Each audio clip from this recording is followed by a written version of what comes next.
want a framework. Like, so I don't even know where to start. So good. I'm glad that Ciara, gave her framework. But use it as a guide, use it as a tool. Even my book, use it as a guide, use it as a tool, because what umbrella is necessary for one person's storm may not cover you and yours. Exactly. This is the Family Dynamics Podcast with Kevin and Alicia Meeks. Welcome to another episode of the Family Dynamics Podcast.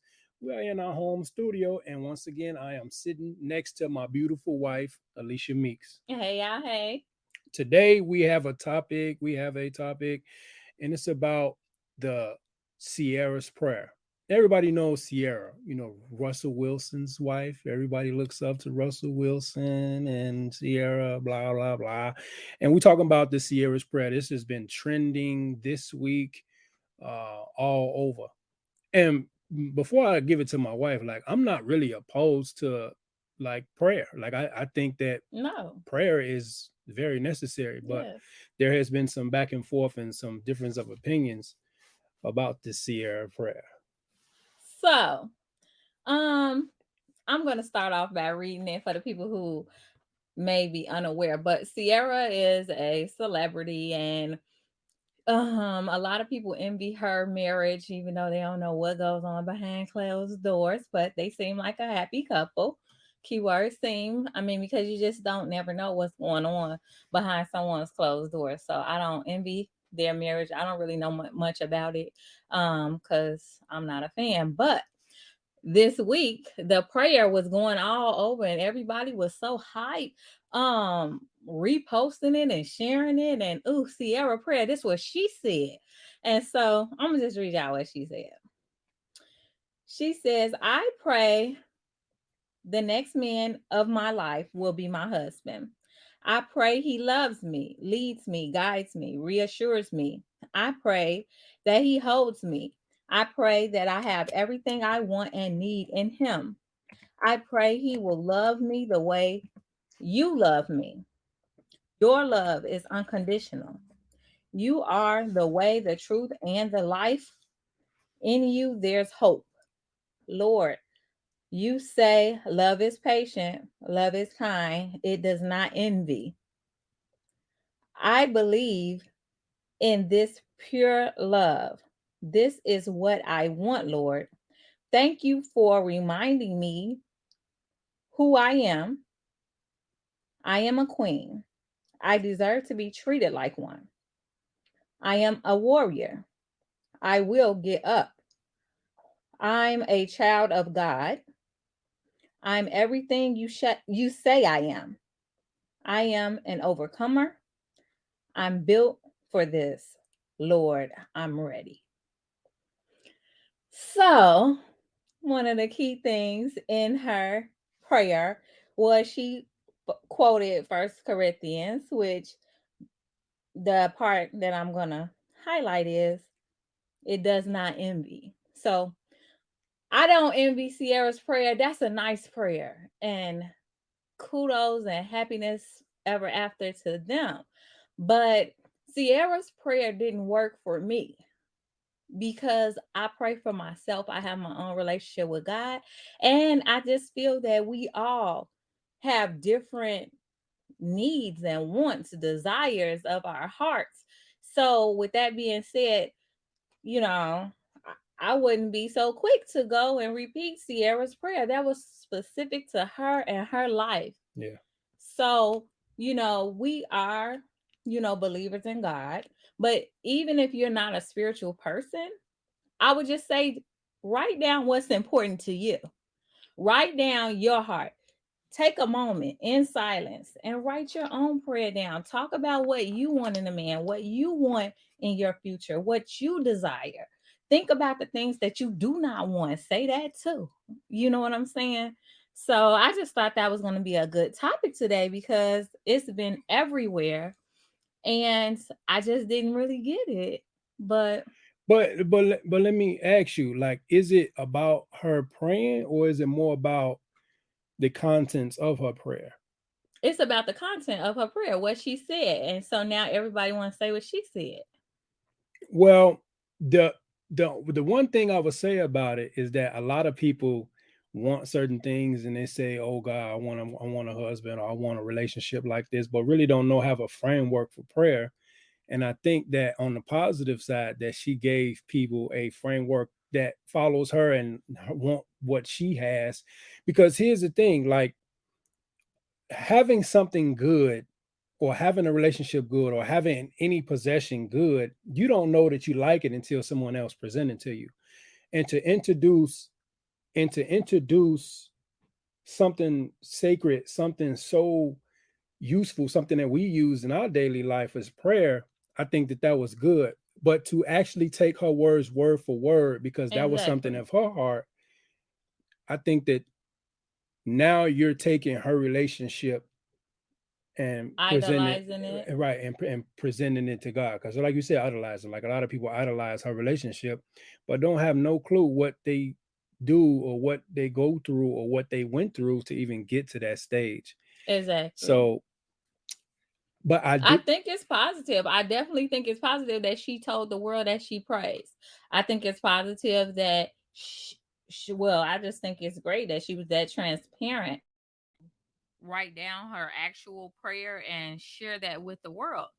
But I just continue to say that that's her marriage, that's her husband, that's her life, that's her prayer. You have to pray for your own self. That's just my thoughts on the matter. But I am all for a framework. Thus, the reason why in my book, Journey to Becoming a Spoiled Wife, I have 10 steps. I'm not telling you to take those steps and do exactly what I did Right. at all. And I say that in my book. I'm not telling you what to do and how to do it, but he's right. Many women want a framework like, so I don't even know where to start. So good. I'm glad. I'm glad that Ciara, gave her framework. But use it as a guide, use it as a tool. Even my book, use it as a guide, use it as a tool, because what umbrella is necessary for a one person's storm may not cover you and yours. Exactly. So, you know what I'm saying? And that's just a little analogy, but it's the same thing with reading Sierra Prayer, reading my book. Take it for what it can be taken for, get what you need out of it, you know, chew the meat, spit out the bones. That's what my grandmother used to say. So, you know what I'm saying? You just got to take the good about it. So good. She gave a framework. I gave a framework. Go through, see what works for you or something that you might think is beneficial to you in your life and eventually your relationship and your marriage, and then go from there. Yeah, I agree because sometimes you can be. Here's the thing about prayer. Like if I model someone else's prayer, I may not want what comes with that prayer. Like, God is one of those things. God is one of those gods where he values what we value. Like he gave us dominion on this earth. So if that's something that you want, then I I will grant you the thing that you say that you want. Like I necessarily don't want someone else's relationship. I like the way someone relationship makes me feel from the looks of it, and my manhood or my humanism say, man, I want that feeling that I feel when I look at these people in their Mm-hmm. relationship. I don't actually want to have a relationship that went through so much because I may not want to handle that. So if I'm saying God give me exactly what they got, and he like, oh, okay, And you have no clue. and you have no clue. You have no So if clue. there's the Sierra prayer has brought you to a place where you know what, I do need to give this portion because I've been trying to date on my own. I've been trying to get married on my own. Mm-hmm. I think that she had did something that was magnificent, but I think that you need to make, as God said, like make this thing personal to you and what you want, Make it plain. because some people might not be able to handle the Russell Wilson lifestyle. Like it's a lot of women that want what it looks like, but don't know what it takes Boom. to deal with Yes. that. Because you might not want a man who's away from his children or away from or in under the scrutiny that he's under or wanting the Mm-hmm. scrutiny. So I don't want that type of lifestyle. I like what it looks like. I think I like it, but I don't know what internally or physically or mentally, emotionally that Ciara goes through to even have that Russell Wilson. My husband is a sex symbol. He's highly sought after. To provide for us, he got to be gone for 46 weeks out of 52 weeks. I may not want that, so let me tweak my prayer, because if God give me that, I don't know if emotionally I can handle my husband or my wife to be gone from me for 26 weeks out of 52 weeks of the year. Because I don't know if I can deal with that. You know what I'm saying? So I think that she did good with that. But if you are praying for something, make sure that you know exact, because specific prayers give specific answers. That's just it. Yeah, it's perspective, as with anything.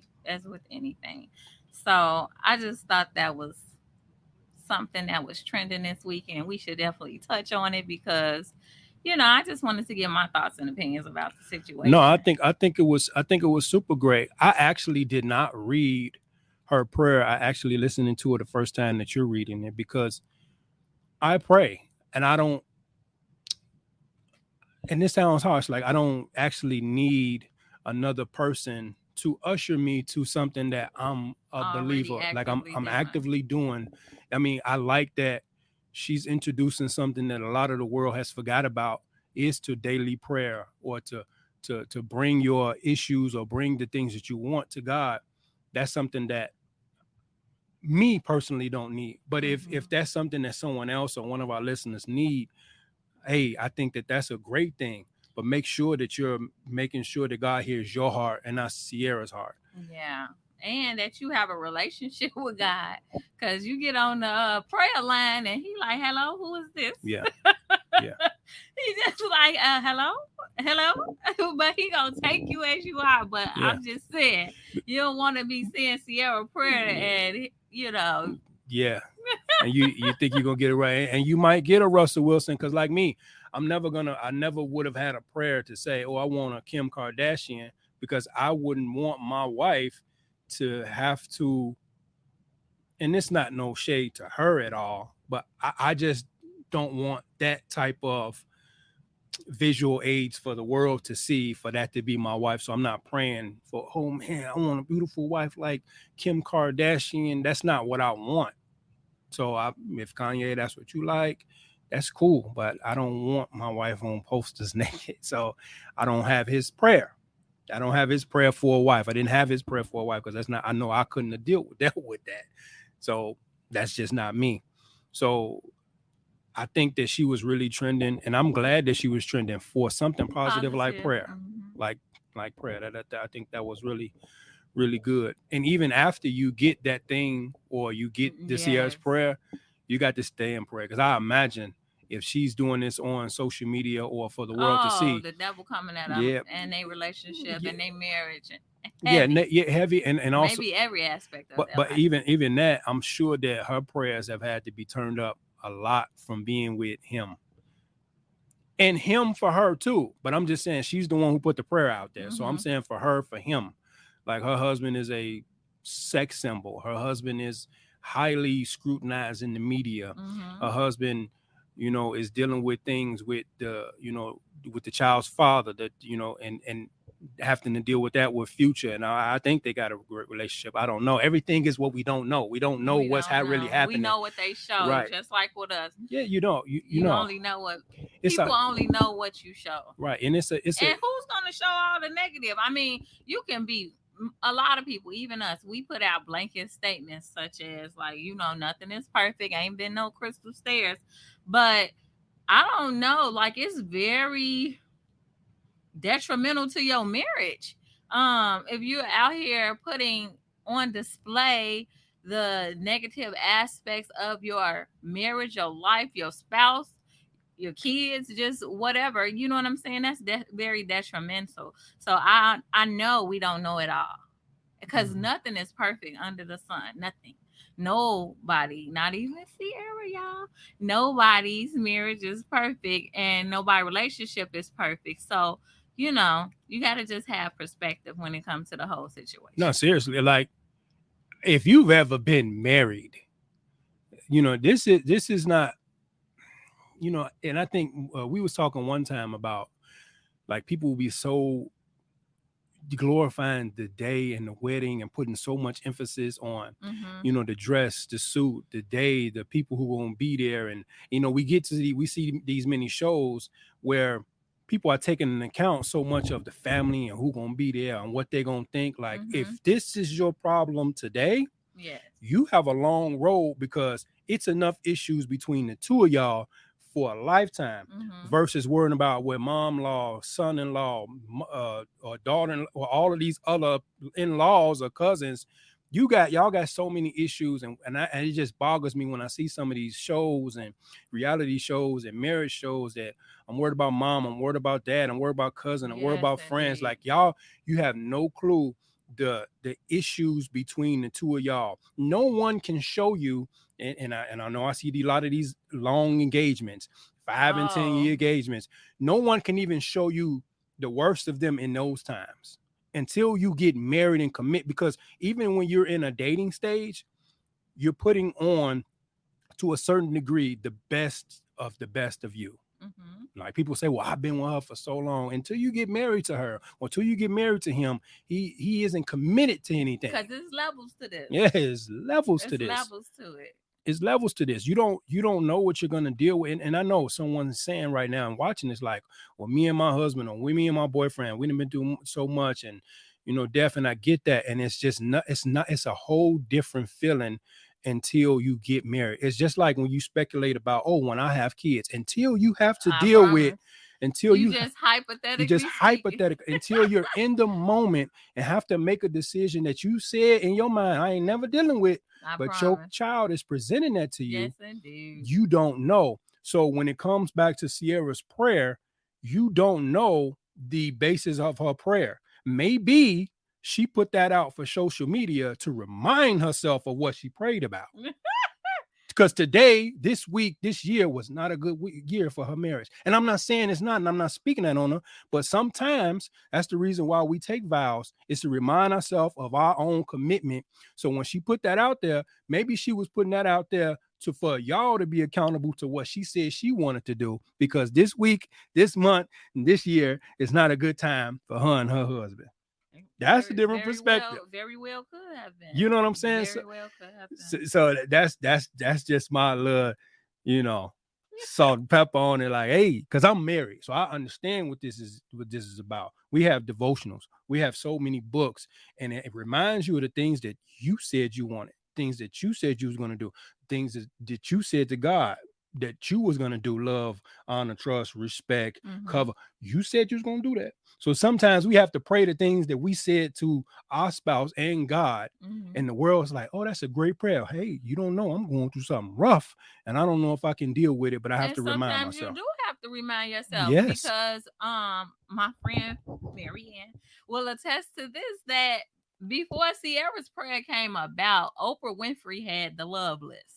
Many years ago. I remember that. I can't even remember. Maybe it was like 2010. I have no clue. But I do know I was single at that time. And she said, write out your love list. Write it out now and put it on the wall, or whatever you want to do, like as if it was a vision board. And I still have that. It's in my prayer box, because I wrote out my love list. I don't know, he might have had 18 or 21 different things that, what do I want in my spouse, my future, whoever, whether you whatever is your preference, but your future, whoever, your spouse, what do you want in them? And so I wrote it down. And the first thing on the list was, he has to have a relationship with God. Then I went so on and so on. And then now I was going through my prayer box, and I reread all my prayers, and I'm like, God has answered a lot of this. I didn't want that no more. But, God, I didn't want this one no more. I didn't want that one no more. But the things that was true desires of my heart, God was giving that to me. And so then when I looked at the love list, and I wrote it in purple glitter pen. So I opened it up and I went down, and I'm like, let me see if my husband match up to the things that I put on this love list. Not that he had to be perfect, not that he has to match up to everything on that list. But if you get a good 7 out of 10, you going somewhere. You know what I'm saying? Because no one is perfect. So yeah, I mean, this has been going on. So did you have to amend your love list since you checked it? Amended meaning what? I mean, like, because sometimes when we make these declarations, they're in a time in our life. Like, I don't even want that. Like, that's not even a desire of mine. So did you have to necessarily like amend it? Like, no, I definitely hope God, please don't bring that to pass. I don't want that no more. Well, it wasn't like it was about the person. Like, let's just say you as a person.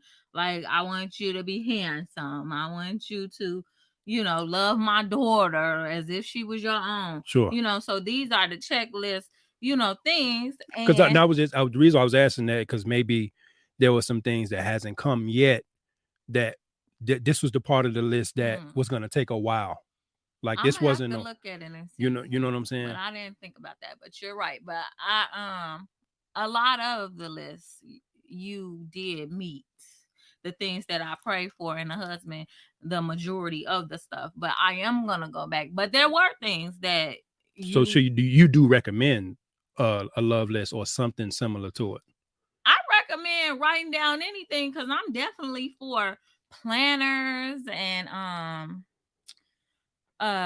vision boards and all of that. I'm here for it. So yes, I think you should write it down, whether it's a full out prayer or whether it's a love list, because then you can see, like, when pen my cousin Chanel used to say, when pen meets paper, that's funny. It gives a whole nother perspective when you see that writing on the wall. You understand what I'm saying? And so that's another reason why when people say, like, marriage is just a sheet of paper. No. When that pen meets paper and both of y'all name is on that marriage license, baby cakes, that's when it gets real. So yeah, I do think that I definitely recommend write down your love list. It can be however many numbers you want. Like I said, mine was like 18 or 21 things. I don't know. And that's a good framework to have for that's a prayer. I'm gonna pray this list, and this is what I want, and this is what I'm looking for, and this is what I don't want to happen. Take some of the experiences that you see other people have and pray those things away from the person that you want to be in relationship with. For example, maybe you don't want to have your spouse have any physical ailments, or at this time, or to contract cancer or hypertension or diabetes. Like, sometimes that we pray for things, or we want things right down on our list that, oh, that's nice and cushy, but superficial. But to pray for some stuff, like right now, to be perfectly honest, like I'm praying for my daughter's husband. Like I pray, because I have to let go something, and this is, she would never, if she was to see this, she would never understand it from either my perspective or her mother's perspective. Like, when you enter that union, we actually have to step away, not back, away, because when you say your vows, let no man put this, what we don't want to be hindered. We don't want to hinder anything in our life, because we in the midst of someone else's covenant. Marriage. So we have to actually step away. Not gonna be that mother-in-law. So I have to actually pray for her husband today, because, honey, I can't be there, because that's a whole wall there. I can't even do nothing. Like, I would want to so bad, but we would definitely be there to support and to help and counsel, even if that's something that they chose to include, to make us included in. But outside of that, I don't definitely want to meddle in nobody's marriage, especially my daughter. But she could definitely confide in me about anything. But I definitely am seeing, exactly what Kevin is saying. We have to pray for the person, because we don't know who her husband may be. And so let's start the prayer in advance, so then, we get a jump start. Right. On the situation. But the reason why I said that is because some things that, because of our experience, you want that she might not see, that I want to pray away. Like, it's not so much, oh, I hope he's handsome, I hope he's this, and I hope he's that. Like, I hope, God, please don't let this be her issue or be her stumbling block or be what he has or she has to deal with. Like, those some things. So I've said that about my daughter, and sometimes you got to say that in the midst of trying to get into a relationship, like, you know, God, please don't let X, Y, and Z be happening to my husband or my wife right now, so that I don't have to deal with that, or help them along in their journey right now, so that we're free of any. Let him not be abused. Let him not be whatever. Yeah, I did not share my entire list with y'all, and I'm not going to. But it's most definitely, and it was a lot of things based off of my last failed marriage. I said, Lord, don't let my husband be physically abusive. Don't let my husband do X, Y, and Z, adultery. You know what I'm saying? I'm not giving y'all my whole list. I'm not. But I just wanted y'all to know it's more than about being handsome and tall, you know, and my very most important, I just felt number one had to be a relationship with God, because I'm very aware that if you don't have a relationship with God, then who are you accountable to? Yeah. Because at some point, we all know we're not getting whoopings no more. And, you know, you may think you're invincible. But if you have a relationship with God, I pretty much figured, you know, God gonna help me out with this situation, and God can redirect you, because hopefully you're seeking God too, and you know his word, and you're in his word, and his word tells you how to treat your wife and things like that. So, you know, that's just was my frame of thought. No, I think no, that's real good, and I think that's spot on, because a man needs to be accountable to two people, to other men, or to another higher power. And I say other men first, the higher power. It goes both hand in hand, to be accountable to a man naturally and to be accountable to a higher power spiritually. Because a lot of times men are on an island and they don't have no models. We're getting married without any models. So once you're accountable to other men, like, man, we don't conduct ourselves like that. Yeah. And those guys are held at a speak on it. And if they are held at a high esteem, you know, with God as regard, you're gonna naturally feel more comfortable and feel more led to follow God, you know, because God give us natural tools to help us as men. So he has to be accountable to other men and have to be accountable to God. Yeah. It's both and. That's why God gave a lot of these people in the Bible so many friends. It's relationship. But as far as Ciara's prayer, I wholeheartedly like the fact that she introduced a lot of her following to, if they didn't know, her prayer. But when it comes to her prayer, don't covenant her prayer. Just take it for what it is that I need to pray my heart to God. Yes. And just maybe she's actually going through something, and no one would ever say this. She's actually probably could be going through something. So she had to remind herself verbally and on social media that this is what I'm doing, or this is what I did. Really know? We don't. If she even put that out there, or did it just pop up? Somebody wanted some followers and likes, and they put it out like, yes, Ciara had told me that. And you know, I didn't think of that. Like, how do we know she was the one? I know somebody gonna say, well, I seen her, I follow her. Oh yeah, and I know somebody on her team. Maybe she did detail out her prayer. But let's just remove Ciara, and just whoever put the prayer out there. Don't covenant their prayer. I'm not saying that maybe some of the content of the prayer isn't something that you can use, but pray your heart. Yeah. What you want. Yeah. Because everybody can't deal with a Russell Wilson. I'm telling you. And everybody can't deal with a Ciara. Them high profile lives that it takes very special people. And get this, those two are high profile people. It's not one or the other, it's both. So they understand the lifestyle that they have to live and have to deal with. Like, it's a lot. With their relationships and their past relationships being on display when it comes to co-parenting and baby daddy drama, all that stuff like that. Nobody probably want to know, not want to even deal with that. So, this is another episode of the Family Dynamics, and we're talking about the Ciara's prayer. Hey, share this with somebody that you think that this was beneficial. And as my wife says, it's a shameless leave a comment, a review. And also the shameless plug that she told y'all today, www.spoiledwivesclub.com. You can too be on your journey to becoming a spoiled wife. So get your books, your mats, and your apparel at thespoiledwivesclub.com. And follow us and like this on all social platforms, Apple, Spotify, wherever you listen to this at, or wherever you're watching this at. Hey, comment below if you don't agree or if you agree with everything we said. Yeah, let us know how you feel. Let us know how you feel. We definitely can handle it. All right, y'all. We'll see y'all in a minute. Bye. Thank you for listening to another episode of the Family Dynamics Podcast with Kevin and Alicia Meeks. Thank you, guys. Please like, subscribe, and comment. And don't forget to follow us on social media at The Family Dynamics. We'll see y'all in a minute. Bye.